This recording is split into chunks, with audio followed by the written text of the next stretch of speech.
제가 지금 3단원 사회 공동체와의 관계를 하고 있는데요. 1, 2단원 같은 경우에는 제가 자신과 타인과의 관계가 나오는데, 자신과 타인과의 관계는 학생들이 직접 간접적으로 생활을 하면서 직간접적으로 부딪히는 거기 때문에 별 문제가 없었는데, 사회 공동체로 오면서 이 단원에서는 주요 용어들이 많이 나오더라고요. 그래서 이 용어에 대한 개념과 그다음에 원리를 설명하려고 하니까 어떻게 할까 고민을 하다가 강의식으로 한번 해봤는데, 선생님들도 강의식을 해보신 쌤은 알겠지만 강의식은 지식을 전달하다 보니까 학생들의 능동적인 참여도 잘 이루어지지 않고, 그러니까 교사와 학생 간의 상호작용이 잘 이루어지지 않아서 약간 이렇게 학생들 참여 수업으로 할 수 있는 방법이 없을까라고 고민을 하다가 제가 이걸 사용했는데, 그래서 제가 차시를 재구성을 했습니다. 원래로 하면 인간 존중과 문화 다양성에서 합쳐서 15차시를 하는데, 패들렛을 이용한 활동을 제가 4차시로 활동을 하고, 4차시가 다 끝난 뒤에는 사고력 행동형 신장 활동에서 그 차시별로 해서 이 기본 개념을 이해한 상태에서 학생들 활동을 하게 했습니다. 그래서 일단 총 4차시 중에 이 수업이 블렌디드 수업이기 때문에 원격 수업과 등교 수업을 같이 활용해서 이 수업을 만들었습니다. 그래서 첫 번째 차시는 1차시에는 제가 학생들에게 다음 주가 원격 수업이면 등교 수업 날 제가 학생들한테 이걸 한 차시 동안 이 수업을 진행을 하거든요. 그래서 1번부터 8번 사이의 친구는 제가 범위를 정해줍니다. 여기 나와 있는 것처럼 184페이지에서 186페이지 이렇게 해서 학생들한테 똑같은, 그러니까 1번부터 8번까지는 6문제, 9번부터 16번까지는 같은 범위의 6문제, 17번부터 26번까지는 이렇게 합니다. 그러면 학생들이 잘 이해를 못해서 제가 밑에 부분에 예시를 들어줍니다. 이 문장 가운데 이 범위 안에서 한 문장을 본인이 임의로 정하되 본인이 생각하기에 중요하다고 생각되는 단어를 괄호를 쳐라고 제가 했습니다. 그리고 괄호는 이렇게 한 단어로 1음절부터 7음절까지 해도 되고, 한 문장 안에서 괄호를 2개 만들 때 총 7음절을 넘지 않도록 그렇게 만들었습니다. 그리고 적을 때는 76페이지, 그러니까 이 문장이 나온 그 페이지 수를 적게끔 그렇게 했습니다. 그리고 자, 여기 나와 있는 것처럼 제가 학생들에게 종이를 나눠줍니다. 그래서 종이에다 자신의 문제를 6문제를 적으라고 했습니다. 근데 왜 종이에 적어내는지는 제가 잠시 후에 설명을 해드리도록 하겠습니다. 그리고 학생들에게 다음 주에 원격 수업 때 패들렛에 본인이 입력하는 그 내용과 여기 종이에 있는 내용이 다를 경우에는 제가 감점 처리를 한다고 그렇게 학생들한테 알려줍니다. 자, 그래서 자, 지금부터는 제가 학생들이 활동했던 패들렛을 제가 연결하도록 하겠습니다.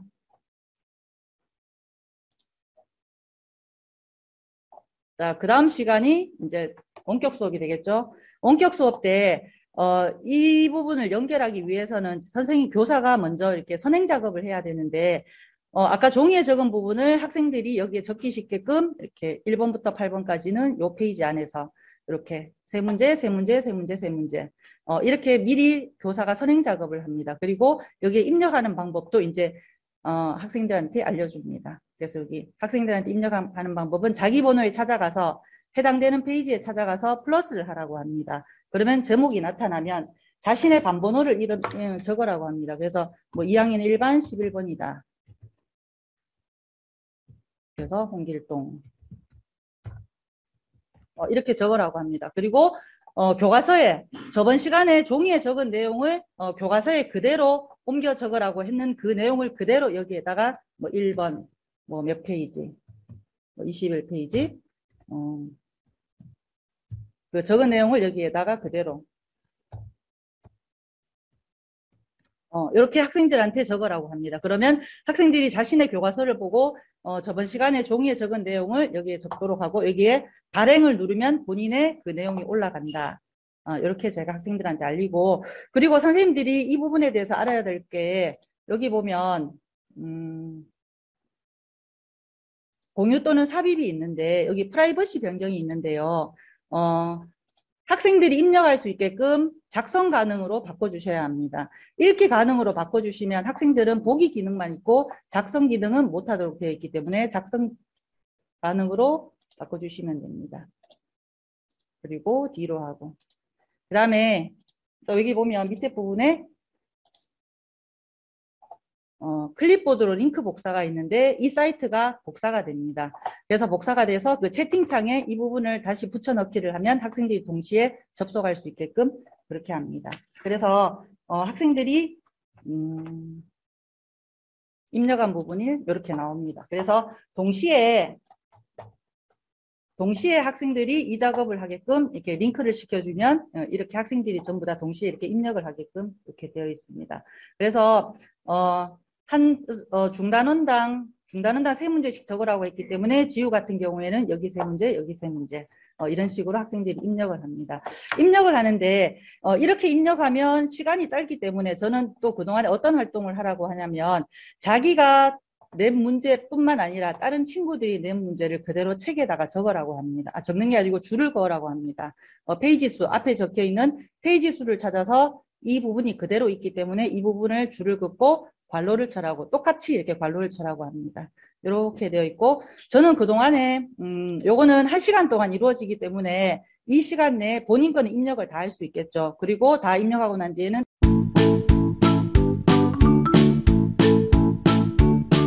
그림 파일이나 워드 파일 이런 것도 첨부가 가능합니다. 자, 그러면 홈페이지에서 이제 어떻게 사용하는지 알아볼 텐데 티첨에 이제 가장 큰 단점이 있다면 홈페이지가 영어입니다. 하지만 이제 근데 저 영어를 잘 못하는데 크롬에는 아주 좋은 기능이 있어요. 크롬이나 엣지는 홈페이지 들어가셔서 마우스 오른쪽 버튼을 누르시면 한국어로 번역을 다 해줍니다. 그래서 제가 활용해 봤을 때 전혀 막 불편하지 않은 정도로는 번역이 잘 돼서요. 이렇게 뭐 가입, 로그인, 적당한 요금제, 뭐 자주 묻는 질문 이렇게 한글로 잘 번역이 돼서요. 사용하는 데는 크게 어려움이 없었습니다. 이렇게 회원 가입을 해서 사용하시면 되고요. 자, 그러면 이제 학습지를 어떻게 생성하는지를 보여드릴 텐데 로그인하면 이런 화면이 나옵니다. 그래서 새로운 워크시트 버튼을 클릭해서 이제 클릭하시면 되고요. 그러면 이런 화면이 뜨는데 여기에 원하는 파일 이름을 입력하시면 돼요. 그래서 과제를 입력하거나 단원명을 입력하시거나 이렇게 한 다음에 여기는 클릭하거나 파일을 드래그해서 업로드를 한 다음에 고 하시면 됩니다. 그러면 이제 다음으로 편집하는 화면으로 넘어가거든요. 근데 여기에 있는 걸 다 확인해 보면 좋겠지만 저희가 시간 관계상 제가 다 설명해 드리기는 어려워서 PPT 슬라이드에 좀 꼼꼼하게 설명을 해 두었거든요. 그래서 뭐 미리 보기 확대 이런 건 직관적으로 다 아이콘이 설정되어 있어서 선생님들이 이것저것 눌러보시면 될 것 같고요. 저희가 좀 자세히 봐야 될 부분은 이 부분입니다. 이 부분에서 이제 요 각각의 여러 가지 문항을 설정을 하실 수 있고요. 근데 여기서부터는 유료 계정을 구입하실 때 활용하실 수 있는데요. 저는 이제 예산으로 유료 계정을 구입하고 있는데 사실 요 기능은 그렇게 크게 잘 안 씁니다. 그래서 이것도 나중에 어떻게 대체할 수 있을지 설명을 좀 해드릴게요. 자, 그러면 여기 이제 편집하기 나와 있는데요. 요거는 문항 종류를 선생님이 설정을 하실 수 있어요. 그래서 단답형을 하실지, 여러 개 중에 하나를 선택하도록 하실지, 서술형을 하실지, 뭐 선긋기 문항, 참거지 선택하기, 여러 개 중에 선택하기. 그다음에 학습지 영역 중에 요 영역을 클릭하도록 만들고 싶으면 요 핫스팟 버튼 누르시면 됩니다. 요거는 좀 자세하게 보여드릴게요. 제가 일단 여기를 만들어 놨는데 선생님들 잘 보이시나요? 화면이? 네. 그러면 여기 아까 말씀드렸던 요 도구만 선생님들께서 잘 활용하시면 되는데요. 저는 여기 위에다가 이제 제가 확인을 쉽게 할 수 있도록 이름을 쓰는 칸을 만들었습니다. 그래서 요 서술형을 클릭해서 이렇게 원하는 크기만큼 이렇게 만드시면 됩니다. 학생들 여기다 그냥 입력하면 되거든요. 여기도 마찬가지로 이렇게 원하는 크기만큼 만드시면 됩니다. 요거는 이제 제가 첫 수업 때 요거는 첫 수업 때 제가 공부의 의미, 공부라는 것이 우리 삶에서 어떤 의미를 가질까라고 시작해서 수업을 한번 했었거든요. 그래서 노노의 유명한 구절이죠. 배우고 때때로 익히면 즐겁지 아니한가. 공자는 공부하는 게 엄청 즐거웠다는데 너네한테 공부는 즐거움인지 고통인지 한번 생각해보자라고 했어요. 그래서 이제 이렇게 수직선에서 학생들이 즐거움이랑 고통 사이에 어디에 위치하는지 좀 선택했으면 했거든요. 그러면 요걸 클릭하시면 됩니다. 여기 지금 하나, 둘, 셋, 넷, 다섯, 여섯. 6칸 중에 제가 하나를 선택하고 싶으니까요. 여기 6선택을 클릭하시면 됩니다. 그러면 원하시는 막 크기를 이따만큼 하셔도 되고, 이렇게 하셔도 되고, 이렇게 하셔도 되고, 뭐 마음대로 하시면 됩니다. 그래서 이렇게 해서 위치도 좀 생각보다 세세하게 조정이 가능하거든요. 이렇게 해서 딱 이렇게 해가지고 좀 잘 맞추고 싶어지네요. 네. 이렇게 해가지고 이렇게 딱 이제 만들어 놓으면 됩니다. 그럼 학생들이 이 중에서 하나를 이렇게 선택할 수 있게 문항이 설정된 거예요. 그리고 이제 당연히 이유를 물어봐야 되니까 아까 말씀드렸던 P. 저 이제 윤리과 수업은 대다수가 이런 P 문항을 제일 많이 쓸 것 같은데 요거는 그냥 열린 답변, 서술형 문항을 쓸 수 있게 이렇게 하시면 돼요.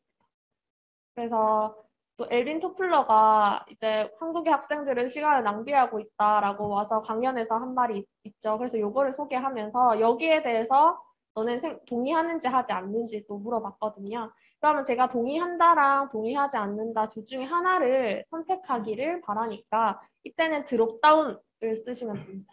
그러면 여기에 원하는 대로 또 크기를 한번 설정해 보겠습니다. 요거는 이제 여러 개 중에 선택할 수 있으니까 이걸 클릭해 보면 선택 목록에다가 동의한다 혹은 동의하지 않는다. 이렇게 해서 딱 해놓으면 학생들이 요거 두 개 중에 하나를 선택할 수 있도록 만들 수 있습니다. 요 포인트는 뭐냐면요. 점수예요. 제가 조금 이따가 또 설명을 드릴 텐데 티처메이드의 또 다른 장점이 자동으로 점수를 채점해주는 기능이 있고요. 채점된 결과 점수를 또 엑셀 파일로 다운받을 수도 있습니다. 그래서 저는 이거를 따로 점수로 평가하지 않았기 때문에 점수를 매기지 마십시오를 클릭을 했는데 선생님들께서 만약에 형성평가지를 활용해서 점수를 그냥 빨리빨리 계산하고 싶다 하시면 문항마다 이렇게 점수를 설정을 하시면 됩니다. 그러면 이제 그걸 알아서 나중에 자동적으로 계산을 해주거든요. 저는 일단 점수를 매기지 마십시오 하겠습니다. 그 다음에 저장을 하시면 됩니다. 그리고 요 밑에는 또 이유를 써야 되니까 아까 말했던 P를 활용해서 이렇게 확대해 보겠습니다. 여기서 이렇게 하면 끝입니다. 이렇게 수업을 하고 제가 이제 영화 억셉티드라는 영화의 어떤 장면을 보여줬는데 이 학생들이 대학교를 만들잖아요. 그래서 여러분들이 만드는 대학교에서는 어떤 공부를 하고 싶은지 이렇게 해서 좀 길게 써서 발표도 해보고 이렇게 했습니다. 이렇게 완성이 되셨으면 자동으로 저장이 되기 때문에 저장을 따로 안 하셔도 됩니다. 그럼 다시 내 워크시트 탭으로 들어가 보면 제가 방금 저장했던 요게 여기 저장되어 있는 게 보이시죠? 이렇게 하시면 됩니다. 이해가 되시나요? 그러니까 이게 제가 지금 온라인으로 설명을 드려서 그런데 생각보다 좀 직관적으로 홈페이지가 구성이 되어 있어서요. 조금 몇 번 눌러보시면 금방 이해가 되실 거예요. 자, 그러면 저는 다시 PPT로 돌아오겠습니다.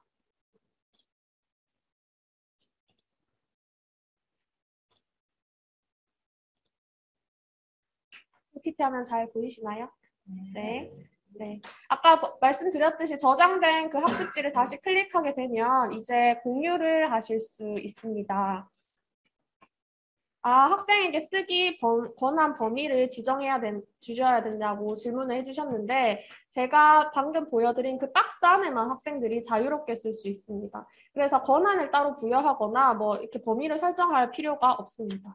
저는 이런 여타에 뭐 이렇게 절차가 없어서 이게 좀 편하더라고요. 그냥 제가 박스를 만들어 놓으면 거기 입력하면 됩니다. 네. 좋은 질문 감사드립니다.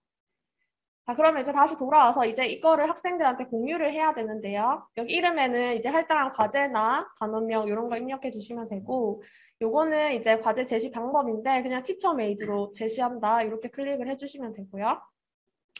그 다음은 이제 학생들의 로그인 방법을 선택을 하는 겁니다.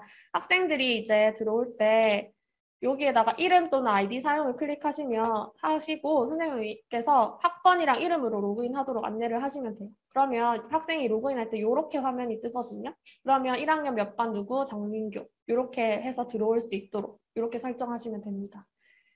그 다음에 과제 만들기 요거는 이제 점수가 어떻게 표시되는지입니다. 학생들 아까 이제 자동 채점 기능이 있다고 말씀드렸죠.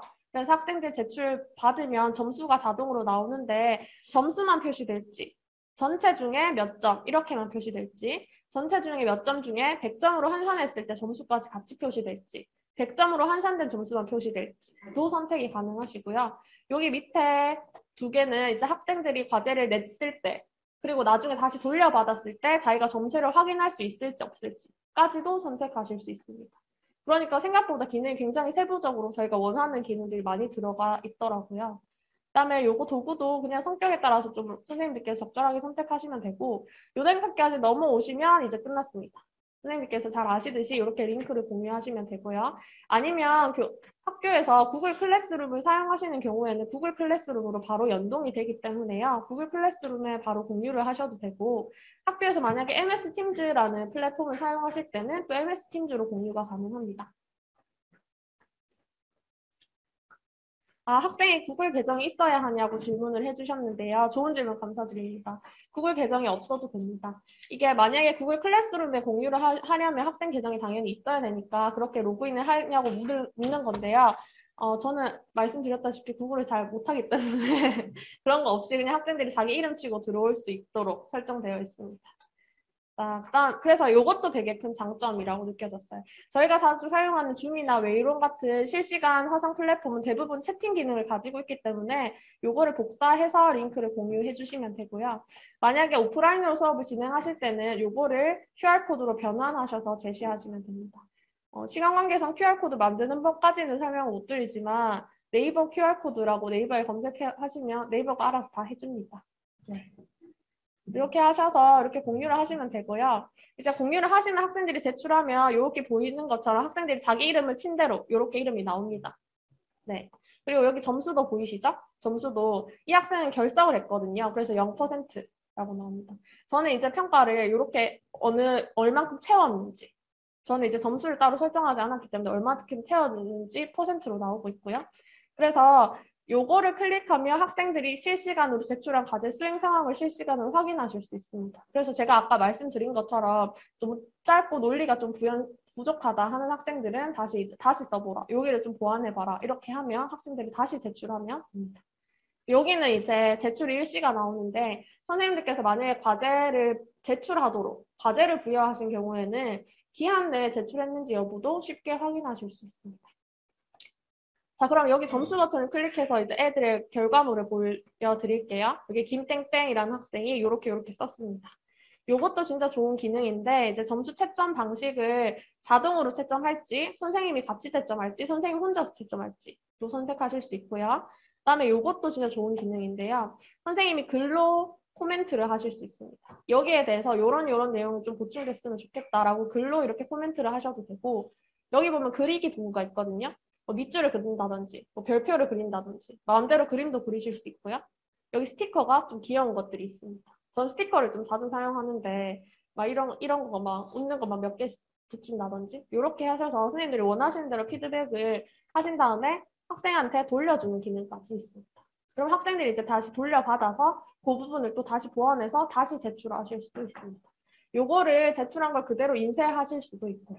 그러니까 이렇게 온라인 수업에서 가장 부족한 피드백이 잘 여러 가지 기능이 있다는 게 이거의 또 다른 장점이라고 할 수 있습니다.